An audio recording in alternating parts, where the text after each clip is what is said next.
வளர்பிறை பஞ்சமி திதிங்கிறது ரொம்பவே சிறப்பு வாய்ந்த ஒரு திதி.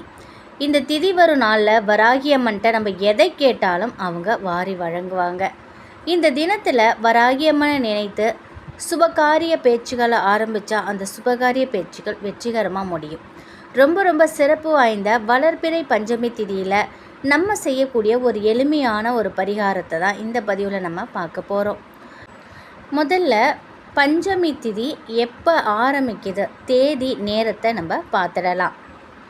நாளைய தினம் சனிக்கிழமை 31/5/2025 வைகாசி 17ஆம் தேதி அதிகாலை 2:14 வரைக்கும் சதுர்த்தி திதி இருக்குது.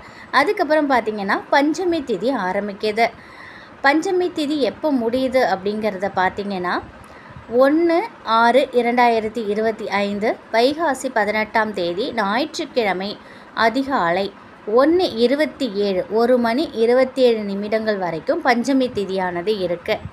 நாளைய தினம் முழுவதும் உங்களுக்கு பஞ்சமி திதி இருக்குது. நாளை காலை பிரம்ம முகூர்த்தத்தில் நீங்கள் வராகியம்மனை வழிபாடு செய்யலாம். அப்படி இல்லைனாக்கா காலையில் தவற விட்டுட்டிங்கன்னா மாலை நேரத்தில் செய்வது சிறப்பு. எப்பொழுதுமே மாலை 8 மணிக்கு மேலே வராகியம்மன் வழிபாடு செய்வது ரொம்ப ரொம்ப சிறப்பான விஷயம். இரவு நேரத்தில் வராகியம்மனை வணங்கும் பொழுது அதீத சக்தியோடு அவங்க இருப்பாங்க அப்படின்னு சொல்லுவாங்க. அந்தளவுக்கு ஒரு சிறப்பு வாய்ந்த நேரம்னா இரவு. இப்போ நம்ம செய்யக்கூடிய இந்த பரிகாரத்தை கூட நீங்கள் இரவு 9 மணிக்கு மேலே நீங்கள் செய்யலாம். இப்போ முதல்ல பஞ்சமி திதிங்கிறதுனால வராகியம்மனோட படம் இல்லைன்னா சிலை இருந்ததுன்னா சிலைக்கு அபிஷேகம் செய்து அவங்களுக்கு பிடித்த செம்பருத்தி பூக்களால் அலங்காரம் பண்ணிக்கோங்க. அப்படி இல்லை படம் இருக்குனாக்கா அந்த படத்தை சுத்தமாக தொடச்சிட்டு மஞ்சள் குங்குமம் போட்டு வைத்து அவங்களுக்கு பிடித்த பூக்களை சூட்டுங்க. அவங்களுக்கு பிடித்த நெய்வேத்தியங்கள் உங்களால் என்ன செய்ய முடியுதோ அதை செய்து வைங்க. அப்படி இல்லைன்னா ஒரு பானகமாவது நீங்கள் தயார் பண்ணி அம்பாளுக்கு வைங்க. அடுத்து பார்த்திங்கன்னா இப்போ நம்ம சொல்லக்கூடிய இந்த பரிகாரத்தை இரவு 9 மணிக்கு மேலே செய்யுங்க. இரவில் செய்ய முடியாதுன்னு நினைக்கிறவங்க நீங்கள் பிரம்ம முகூர்த்தத்தில் கூட நீங்கள் செய்யலாம். இதற்கு உங்களுக்கு சிவப்பு நிற துணி தேவை. சிவப்பு நிற துணி இல்லை அப்படின்னாக்கா வெள்ளை துணியில் கொஞ்சம் குங்குமத்தை பன்னீரில் கலந்து நல்லா தடவி அதை நிழலில் காய வச்சு உபயோகப்படுத்திக்கலாம். பஞ்சமி திதியில் எப்பொழுதும் வராகியம்மனை எப்படி நீங்கள் வழிபாடு செய்கிறீங்களோ அந்த முறையில் நீங்கள் முதல்ல வழிபாடு பண்ணிக்கோங்க. அதுக்கப்புறம் வழிபாடு முடிச்சுட்டு இந்த பரிகாரத்தை நீங்கள் செய்யணும்.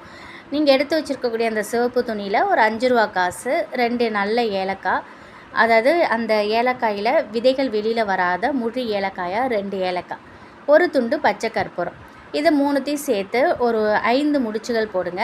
இந்த 5 முடிச்சு போடும் பொழுது பணவரவு அதிகரிக்கணும், செல்வ நிலை உயரணும் அப்படின்னு நேர்மறையான வார்த்தைகளை சொல்லிக்கிட்டே போடணும்.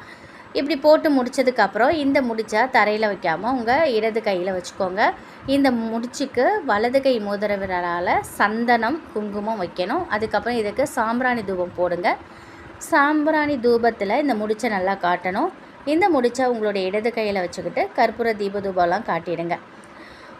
அதுக்கப்புறம் இந்த தீப புகையிலே அந்த முடிச்சை நல்லா 4 பக்கத்தையும் நீங்கள் காட்டிடணும். இப்படி காட்டி முடித்ததுக்கப்புறம் வராகியம்மனோட பாதத்தில் இந்த முடிச்சை வச்சுடுங்க.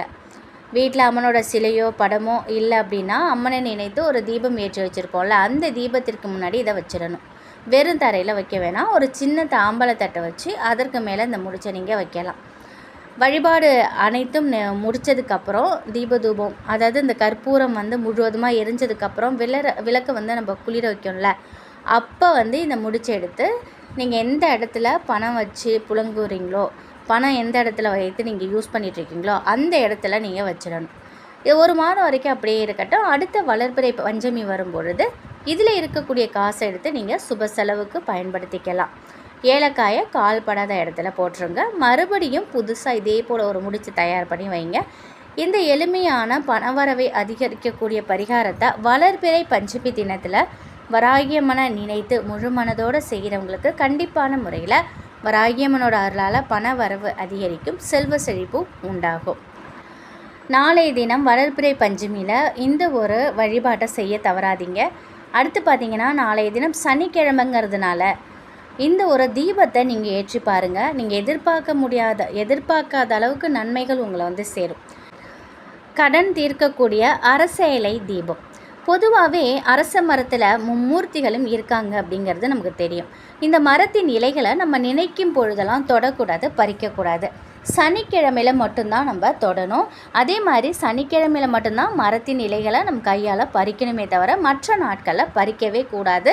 இது ரொம்ப ரொம்ப முக்கியமானது. இந்த தீபத்தை நம்ம வீட்டிலையும் ஏற்றலாம், அரச மரத்து அடியிலையும் ஏற்றலாம். 2 தீபங்கள் ஏற்றினாலே போதும்.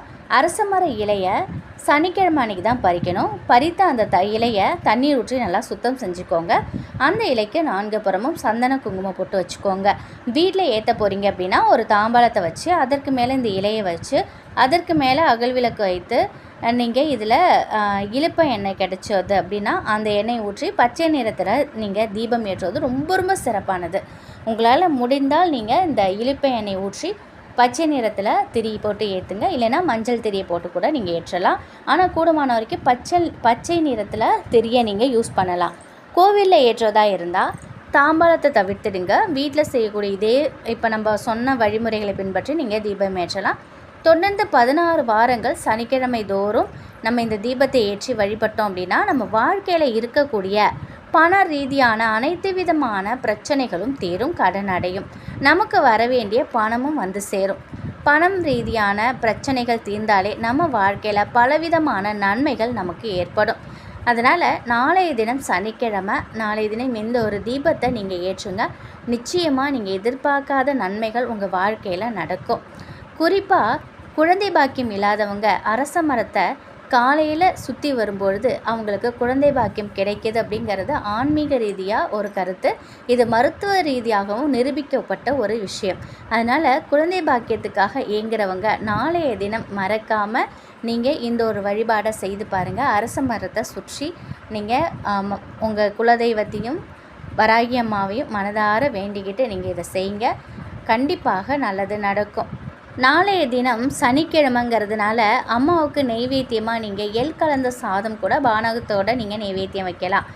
இதை நீங்கள் கோவிலுக்கு போனீங்கன்னா பக்தர்களுக்கு நீங்கள் விநியோகம் பண்ணலாம். இல்லைனா வீட்டில் இருந்து கூட அக்கம் பக்கத்தில் இருக்கிறவங்களுக்கும் நீங்கள் கொடுக்கலாம். எள் சாதம் நாளைக்கு நெய்வேத்தியமாக வைக்கிறது ரொம்ப ரொம்ப சிறப்பான பலன்களை கொடுக்கும். முடிந்தால் நீங்கள் அதை கூட நீங்கள் செய்து பாருங்கள். ஓம் சிம்ஹ வாகினியே நமக. இந்த மந்திரத்தை உங்களால் எவ்வளோ முறை சொல்ல முடியுமோ நாளைய தினம் வராகி அம்மன் வழிபாட்டில் இந்த மந்திரத்தை சொல்லுங்கள். ஓம் சிம்ஹ வாகினியே நமக. வராகி அம்மனுக்குரிய பஞ்சமி திதி அன்னைக்கு அம்மனை முழு மனதோடு நினைத்து இந்த தாந்திரிக பரிகாரத்தை செய்கிறதோட அம்மனோட இந்த மந்திரத்தை சொல்லி அர்ச்சனை செய்கிறவங்களுக்கு எதிர்மறை ஆற்றல்கள் அனைத்தும் அவர்களை விட்டு விலகும். பணம் ரீதியான அனைத்து பிரச்சனையும் தீரும். முழு நம்பிக்கையோட முழு மனதோட அம்மாவை நினைச்சு வழிபாடு செய்யுங்க. அனைத்தும் நல்லதாகவே நடக்கும். நல்லதை நினைப்போம், நல்லதே நடக்கும். வாழ்க வளமுடன். நன்றி.